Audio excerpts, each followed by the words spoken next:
Hola, bienvenidos todos nuevamente aquí a La Voz de las Escrituras con Fabio. Me da muchísima alegría tenerlos nuevamente en esta oportunidad para ver una porción de las Escrituras que será lindísima y, por supuesto, de gran bendición para nosotros. Pues quiero proponerles abrir nuestras Biblias en el libro de Lucas y vamos a ver cómo nuestro Señor Jesucristo en esta oportunidad les enseña a los apóstoles acerca de la oración.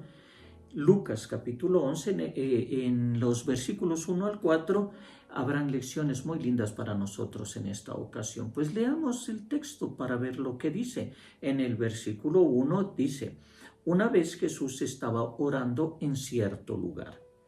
Cuando terminó, uno de sus discípulos se le acercó y le dijo: Señor, enséñanos a orar. Creo que vale la pena más o menos tratar de entender el contexto, el trasfondo. Nuestro Señor Jesucristo, pues con sus discípulos, acostumbraba a orar y ellos veían esto. Parece que no se incluían mucho en el ejercicio espiritual de nuestro Señor Jesucristo de orar, de ponerse delante del Padre, pero sí veían y apreciaban esto. Dicen las Escrituras pues que nuestro Señor Jesucristo hizo tantos milagros, no todos son registrados, al contrario, solamente unos pocos milagros de los que nuestro Señor Jesucristo hizo y unas pocas enseñanzas que nuestro Señor Jesucristo dejó han sido registradas, las que el Espíritu Santo consideraba necesarias para que nosotros nos fortalezcamos en doctrina. Sin embargo, nuestro Señor se presentaba delante de ellos en una vida rutinaria de oración por un lado y de misericordia y milagros por otro lado. ¿Cómo habrá sido esto que impactaba a los apóstoles? Pues que ellos habrán visto nuestro Señor Jesús oraba y un par de panes y un par de peces eran suficientes para alimentar a 5,000 personas, sin contar las mujeres y los niños. Y las tormentas se detenían, los ciegos caminaban, los muertos se levantaban con una pequeña oración de nuestro Señor Jesucristo. Esto habrá sido impactante, al punto de que los apóstoles pues no están tan interesados en cómo enseñar, en cómo predicar o en cómo discipular, están interesados en cómo orar. Esto produce grandes resultados. La oración tiene poder, es lo que han visto. Ahora, este versículo 1 aquí termina diciendo: así como Juan les enseñó a sus discípulos. Vale la pena mencionar que la oración no era algo que se practicaba con frecuencia personalmente o dentro de la familia, dentro del judaísmo, digamos, no, porque las personas que querían presentarse delante de Dios y hacer sus penitencias y reconocer sus pecados delante de Dios, no caían de rodillas y confesaban aquellos pecados como nosotros lo hacemos ahora. Tenemos que pasarnos un poco al Antiguo Testamento para entender esto.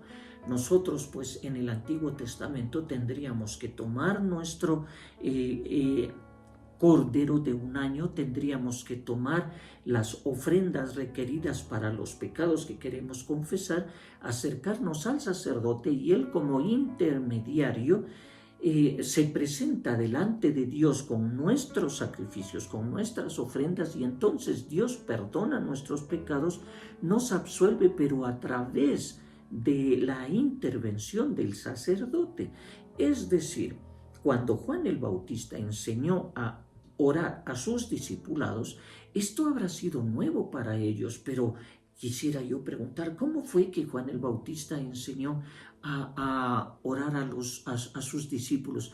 ¿Cómo eran estas oraciones? Seguramente eran profundamente solemnes, parecidas a las que hacían los sacerdotes. Quiero yo imaginar, tal vez eran oraciones que decían: Señor sempiterno Padre, Creador de los cielos y la tierra, Padre, que estás en tu trono y que eres omnisciente y que eres omnipresente. Imagino, habrá sido algo así, ¿no?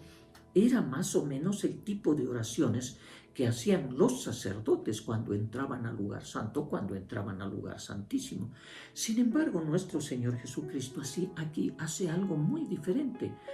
En el versículo 2 dice, Jesús les dijo, deberán orar de la siguiente manera. Empieza a darles el tipo de oración que es la oración que a Dios le agrada y que Él quiere proponer a sus discípulos. Y lo primero que dice es Abba. En la traducción nuestra dice Padre Nuestro.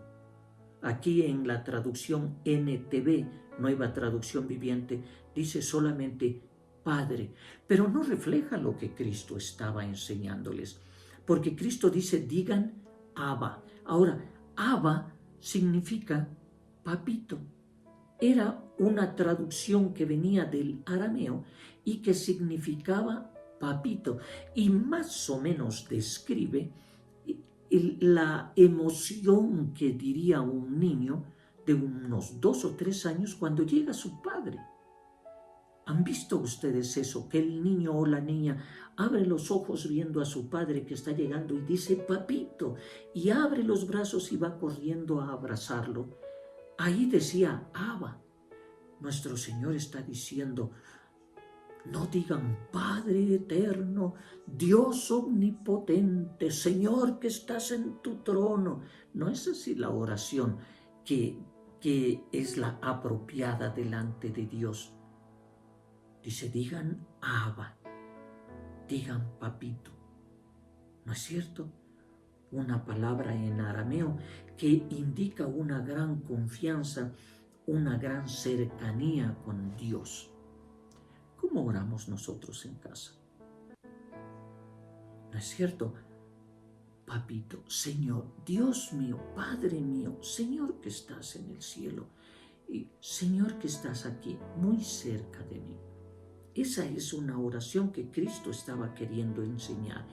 En otras palabras, nuestro Señor Jesucristo decía, la oración nos debe permitir cercanía a Dios, al Padre. Debe permitirnos cercanía.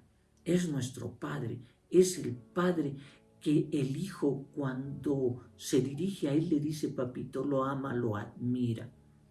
La segunda cosa que dice en este versículo es, santificado sea tu nombre. Ahora, es interesante esto porque siendo que el libro de Lucas es escrito para un pueblo griego, santificado sea tu nombre, tiene una connotación muy especial. Los griegos, como nosotros sabemos, pues se han transformado de los muchos dioses y de la mitología griega a un Dios que ahora es el Dios Todopoderoso. Es un Dios nuevo para ellos. Nuestro Señor Jesucristo menciona un elemento de las cualidades de nuestro Dios, que es la que conecta a Dios con los hombres. Dios tiene muchas cualidades. Una es ser omnipotente, omnisciente, ser todopoderoso, pero estas no relacionan a Dios con el hombre, más bien distinguen las cualidades y el carácter y el poder de Dios. Pero una cualidad de Dios que sí se relaciona con el hombre es la de la santidad. Dios es santo y nosotros queremos ser santos. Entonces nuestro Señor Jesucristo en esta oración, a la vez que dice Abba Padre, acercando a Dios a este pueblo que lo alaba, también describe la santidad, que es otro elemento que acerca a Dios y al hombre. Y finalmente dice, venga tu reino. Para los griegos es diferente que para los judíos. Cuando se habla de un judío, venga el reino, ellos inmediatamente asocian el reino milenial de nuestro Señor Jesucristo. Pero para un griego, cuando se dice venga tu reino, está diciendo venga y gobierne en mi vida. La necesidad de la presencia de Dios en nuestras vidas, la necesidad de la presencia de un Padre que no controla nuestras vidas de una manera intermitente, sino que más bien reina en nuestras vidas de manera permanente desde ahora y para siempre. Padre nuestro que estás en el cielo, santificado sea tu nombre, venga tu reino. La oración permite cercanía con el Padre. Esta es la primera cosa que nuestro Señor Jesucristo está enseñando a sus discípulos. La segunda cosa que nosotros vamos a ver en cuanto a la oración que nuestro Señor Jesucristo estaba enseñando a sus discípulos es que la oración abre el camino a las bendiciones. Aquí en el versículo 3 es muy claro lo que nuestro Señor Jesucristo les dice cuando enseñándoles, les dice, digan así, danos cada día el alimento que necesitamos. Me gusta mucho esta traducción de la NTV porque traduce mejor la intención de Jesucristo al enseñarles este versículo cuando dice, danos el alimento que necesitamos hoy, danos cada día el alimento que necesitamos. Esta era una frase, en verdad, que expresaba mucho. No decía, danos solamente el pan cada día. No decía, danos un pan cada día y con eso será suficiente y con eso sobreviviremos. Es decir, la expresión no era la de recibir de nuestro Señor lo mínimo, lo justo, lo necesario para poder sobrevivir en este día. Nuestro Señor les decía, danos cada día el alimento que necesitamos. Y era solo una expresión parecido a lo que nosotros decimos hoy. Por ejemplo, nosotros decimos, me salvé por un pelo. O espérate, vengo en un segundo. Solamente son frases para indicar otras cosas. Cuando decía, danos el alimento que necesitamos, era una frase que describía a danos todo lo que necesitamos. Nuestro Señor nos enseñaba a no pedir solamente el alimento que necesitamos para hoy día, menos el pan, solo un pan en este día para poder sobrevivir en este día. Nuestro Señor cuando decía esto les decía, pidan lo necesario para cada día. Pidan a nuestro Dios lo que necesitamos para el día a día. Ahora, ¿qué necesitamos nosotros? Dios no es un Dios que pide y no es un Dios tacaño. No es un Dios que limita su providencia y sus bendiciones y sus bondades. Al contrario, Juan 10:10 dice que Dios vino a darnos vida y vida en abundancia. Es interesante aquí que nosotros distingamos el hecho de la bondad de Dios, la generosidad de Dios, porque de tal manera amó Dios al mundo que dio a su Hijo unigénito. Él dio. Dios es un Dios que da y que da en abundancia. De tal manera nos ama que dio a su Hijo. No es un Dios que limita, no es un Dios que pide. A veces nosotros en la iglesia y por el trasfondo que tenemos en ciertas religiones, nos han hecho entender que Dios es un Dios que pide, es el Dios al que tenemos que ir a dar, dicen algunos hasta, lo que necesitamos para sobrevivir tenemos que dárselo a Dios como la viuda que dio lo último que tenía. Dios no es un Dios que pide y exige así. Dios es un Dios que da. El amor da. De tal manera amó Dios al mundo que dio a su Hijo unigénito. El amor da. La fe recibe. Dios es el Dios de amor. Él es el Dios que da. Nosotros somos los seres humanos, los hijos de fe. Y la fe recibe. El Señor nos dice, oh hombre de poca fe. ¿Qué quiere decir esto? Que la falta de fe limita el recibir, el ser bendecidos de Dios. Es muy lindo entender esto porque Dios dice, digan papito, papito mío, Señor mío. Y luego dice, danos lo que necesitamos cada día. Y Dios es un Dios, el dueño del oro y la plata, dicen. Es el Dios de la providencia, es el Dios del amor, es el Dios que no se limita a darnos poco, porque nos dio a su Hijo unigénito, para que todo aquel que en Él crea, mediante la fe, no se pierda, sino que tenga vida eterna. En Santiago, capítulo 4, versículo 2, El escritor decía, no tienen porque no piden. Y los que piden, piden mal. Nuestro Señor nos permite una vida de armonía y comunión con Él, con la expectativa de una vida plena y llena de gozo.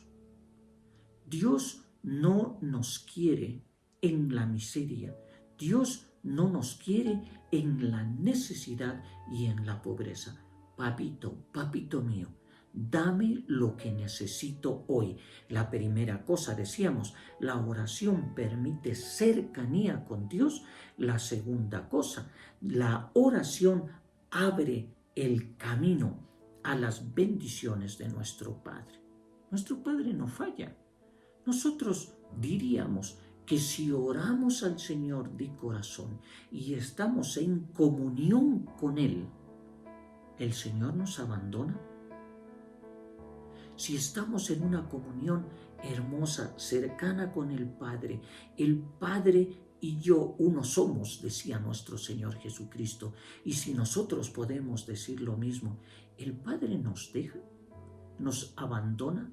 ¿Seremos hijos envueltos y hundidos en la miseria y en esa miseria tener una comunión real con el Padre? A mí no me parece. Parece que Cristo está enseñando aquí lo contrario. Dice, Padre nuestro que estás en el cielo, danos cada día lo que necesitamos para cada día. La oración abre el camino a las bendiciones.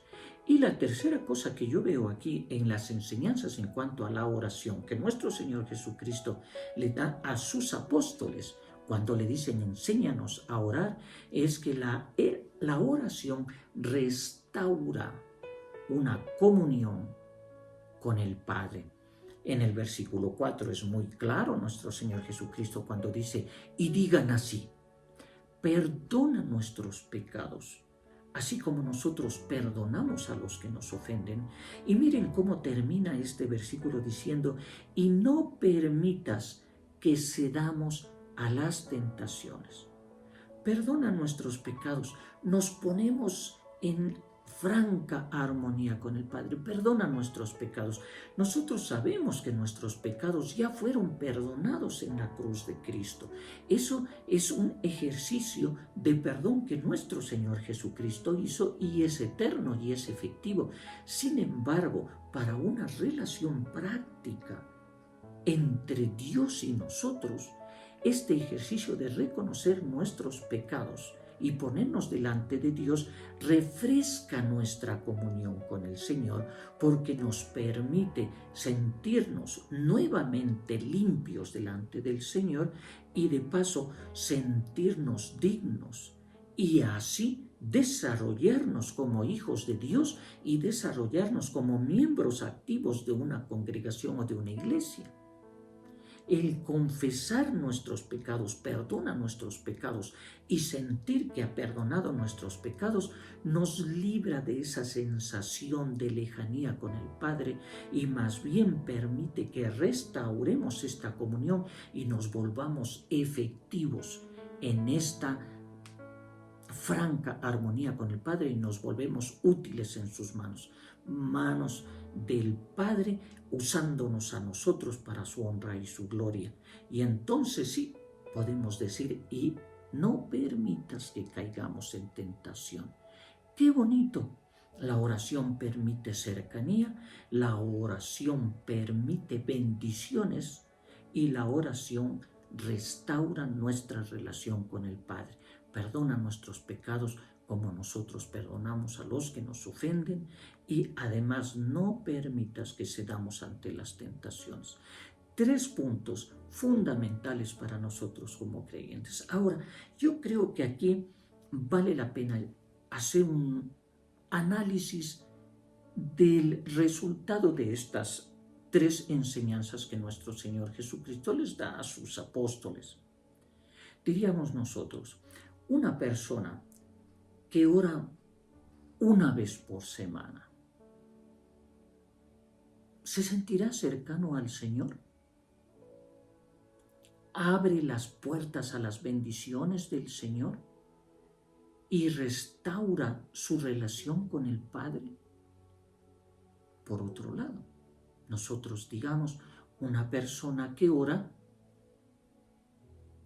cada mañana, una persona que ora cada noche, una persona que aprovecha el tiempo para orar cuando está libre, se sentirá cercano a Dios cuando le dice, papito, papito mío.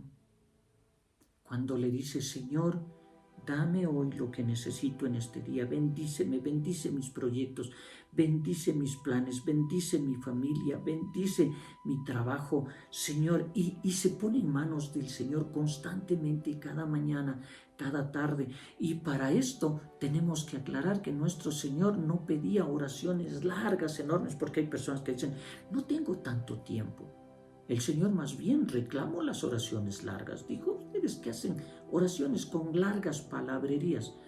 El Señor muchas veces resucitó a alguien solo diciendo, Padre, esto es para tu gloria. Cuando multiplicó los panes y los peces fue una oración tan corta, una mirada al cielo, y dijo, Señor, bendito eres. Eso es todo. No es cuestión de tiempo, es cuestión de corazón, es cuestión de armonía con el Padre. Por eso, yo creo que nuestro Señor Jesucristo nos enseñaba a orar con frecuencia, a orar de corazón, no con vanas palabrerías, no con largas palabrerías, sino más bien oraciones sentidas en las que nuestro corazón se pone al lado del corazón del Padre. Yo recuerdo, alguien oraba alguna vez, y de las primeras veces que yo escuchaba más o menos esto de la oración, ¿no? Alguien dijo, oremos, y está bien, oremos, y se puso a orar. Y de pronto dice, ay, Señor mío, estoy tan feliz de ponerme aquí delante de ti. Señor, cierro los ojos y siento que tú estás aquí al lado mío. Yo sé ¿qué oración es esta? Así no son las oraciones. Eso no es una oración, eso es una conversación. Y Padre, gracias porque tú estás conmigo y caminas conmigo y siento que tú me abrazas y siento que me siento tan consentido, me siento tan amado que soy como un hijo pequeño delante de ti y siento que tú me miras. Y yo decía, ¿qué es esto? Esto no es oración, esto es conversar. Pero nuestro Señor Jesucristo estaba enseñando esto. La oración es una conversación sentida con el Padre. Esa es la oración que transforma nuestras vidas. Esa es la oración que a nosotros nos transforma y que resulta de bendición para nuestros corazones y resulta de gran comunión con el Padre. Nosotros, ¿qué conclusión podríamos sacar de esto de la oración? Entonces, ¿qué podríamos decir? Lo que nos está diciendo es que la oración tiene gran poder. La oración es una herramienta poderosísima, profundamente marcante en cuanto a su relevancia para nuestras vidas y por lo tanto necesaria. Lo que el Señor quiere son oraciones sentidas, oraciones de corazón que marcan una relación personal y cierta y profunda con el Padre. Yo quisiera animarles en esta oportunidad a que tomen en cuenta este ejercicio de la oración y lo hagan a diario. Y lo propongan en su corazón como la meta de acercarse al Señor, de ponerse junto al Señor, de escuchar esta enseñanza de nuestro Señor Jesucristo y hacerla práctica. Con un Padre que es nuestro papito, con una oración que en fe recibe las promesas de un Padre todopoderoso, con una oración que en fe restaura una relación con el Padre y que abre la puerta a esas bendiciones que nosotros como hijos de Dios siempre necesitamos. Hagamos esto en esta semana y hagamos como un ejercicio que vamos a evaluar la próxima semana. Oremos con frecuencia, oremos al Padre de una manera personal, oremos al Señor no con repeticiones lejanas y solemnes, sino que conversemos en estos días con el Señor. Aprendamos a conversar con nuestro Padre, que es nuestro Papi. Aprendamos a conversar con nuestro Dios, que es nuestro Padre cercano, que está con nosotros. Y en estos días, veamos qué sucede. Yo les agradezco mucho por estar conmigo en esta ocasión, por compartir estos momentos conmigo en cuanto a esta enseñanza de Jesucristo a sus discípulos acerca de la oración, que ojalá haya sido para nosotros también valioso, profundo y transformador. Hasta la próxima oportunidad en La Voz de las Escrituras con Fabio. Que Dios les bendiga grandemente.